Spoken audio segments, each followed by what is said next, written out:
j'en peux plus. Et là ça y est, on est arrivé sur le spot avec cette case. Et pour te montrer à quel point c'est solide, je m'en fous complètement, regarde-moi ça.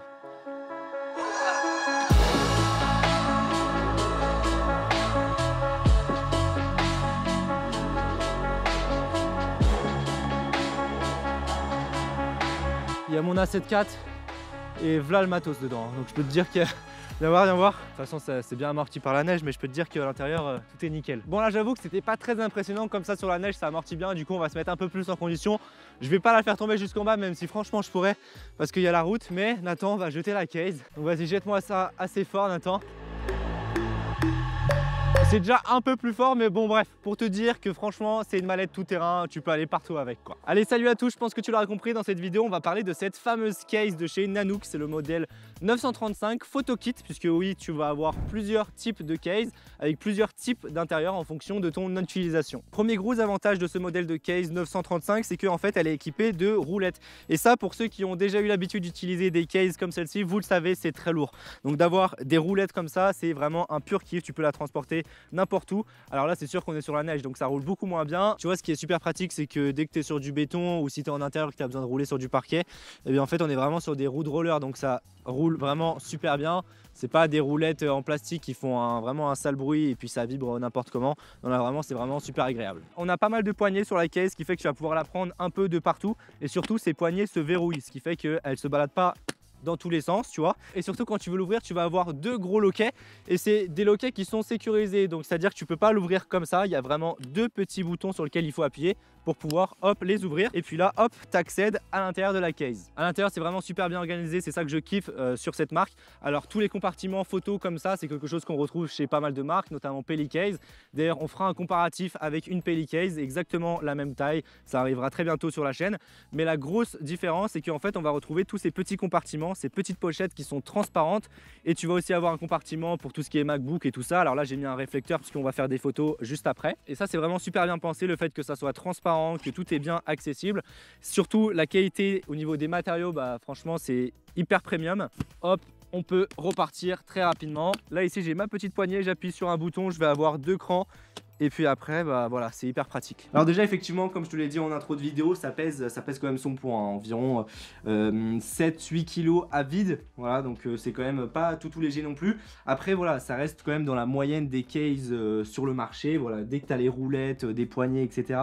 Et puis des mallettes quand même blindées avec la mousse à l'intérieur, bah on est quand même sur la même gamme de poids. Et puis j'en parlais avec d'autres personnes et ils me disent que c'est quand même beaucoup plus léger par rapport à ce qui se faisait avant. Donc voilà, il faut savoir que c'est ce qui se fait de mieux. Alors l'extérieur de la case, on l'a déjà pas mal vu quand on était à la montagne, mais je vais quand même rajouter 2-3 petits trucs. Tu vas avoir deux petits anneaux, tu vois, avec des petits contours en métal pour pouvoir passer des gros cadenas. Tu vas avoir un petit cran, voilà, ce qui fait que ça va pas se fermer tout seul même s'il y a du vent.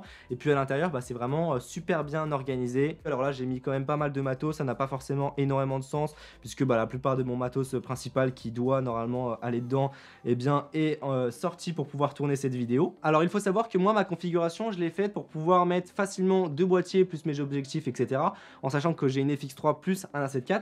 Et le but c'était de trouver la bonne configuration pour pouvoir, en enlevant un minimum de cloison, bien mettre mon DJI RS3. Donc ça prend quand même pas mal de place. Et là en l'occurrence c'est chose faite, en enlevant ces deux petites cloisons, je peux mettre mon Ronin. Et donc ici normalement j'ai mes deux boîtiers, mais bon là ils sont utilisés. Donc j'ai mis mon kit Neezy Swift, donc mon kit de filtre, avec tout simplement des filtres ND pour ma GoPro. La GoPro justement la voilà, GoPro 11 Black avec sa petite fixation GoPro et la plate Small Rig sur le dessous pour pouvoir fixer ça sur un trépied ou un bras magique. Je vais avoir l'Insta360 qui est juste là, la dernière petite caméra que j'ai acheté, et juste en dessous une première optique. Alors normalement ici je mets mon 24-70 ou autre chose, mais bon là j'ai rentré un 100 mm macro 2.8. Je vais avoir ici des petits accessoires Small Rig, donc ma petite top handle qui se met sur le dessus de ma FX3 ou la 7.4 du moment que j'ai la cage, et la petite rotule qui vient se mettre juste là, mais je peux également fixer ça directement sur le boîtier avec la petite fixation Harry. Deuxième optique, un petit 85 mm 1.8. Je vais avoir le petit DMG Dash en minette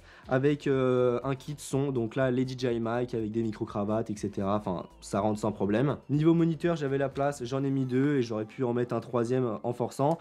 un Ninja 5 Plus avec mon nouveau moniteur 7 pouces que je te présente bientôt sur la chaîne. Donc c'est un modèle de chez Chimbal. J'ai pu mettre une deuxième light, je sais pas quand on va sortir la vidéo, mais c'est encore une fois une petite minette Cobb cette fois-ci avec la petite batterie qui l'accompagne. On va avoir tout ce qui est batterie et alimentation. Donc là j'ai un petit chargeur Ugreen de 160 watts pour pouvoir recharger les batteries.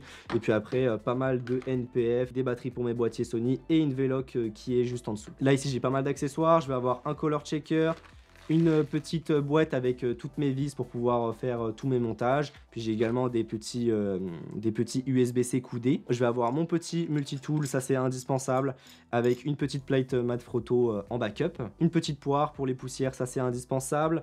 Une petite bague EF vers E, donc une métabone. Et puis une petite frontale, ça pour les tournages en basse luminosité ou quoi. Enfin bref, de manière générale, c'est obligatoire à avoir dans sa petite trousse. Ensuite, juste au-dessus, je vais pas te faire tout l'inventaire, mais bon, tu peux voir que c'est hyper pratique. Là ici, j'ai pas mal de câblage pour pouvoir alimenter. Alors j'ai aussi des petits lecteurs pour mes CF Express, mais j'ai pas mal de câblage pour pouvoir alimenter mon moniteur, ma caméra et tout ça sur les batteries V-Lock. Je vais avoir des petites bagues crantées pour mes objectifs, donc ça voilà pour pouvoir utiliser des follow focus. Dans cette deuxième pochette, je mets tout ce qui est câblage, donc je mets vraiment un peu de tout, notamment des câbles aussi que l'on n'a pas l'habitude d'avoir sur soi. Et j'ai également un petit tracker, tu vois, un petit AirTag qui est juste là. Alors ça c'est une copie. Et ici j'ai tout ce qu'il faut pour pouvoir nettoyer mes optiques, nettoyer mon boîtier, etc. Un capteur. Donc voilà, globalement, il y a tout ce qu'il faut pour nettoyage.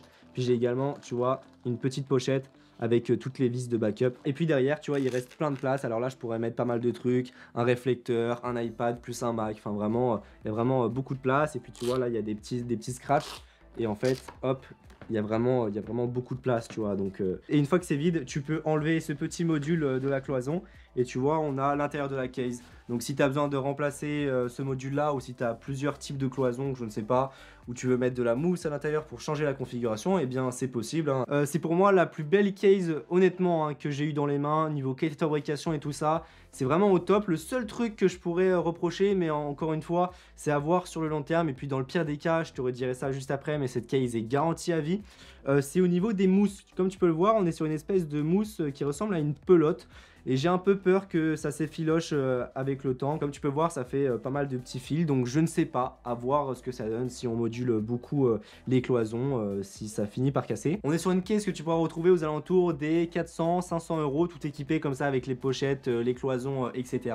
Je t'invite à regarder toutes les configurations dans la description. Franchement, c'est la moyenne sur ce genre de marché. C'est vrai que ça coûte très cher, mais c'est pas pour rien, c'est tout simplement parce que c'est garanti à vie. Donc voilà, si tu pètes les roues, des loquets, etc., ou que tu as un problème avec la case en général, ou des problèmes avec les tissus justement, eh bien tu peux directement l'emmener en SAV. J'espère que cette vidéo t'aura plu. Si c'est le cas, n'hésite pas à mettre un pouce bleu. Si tu as des questions, c'est dans les commentaires.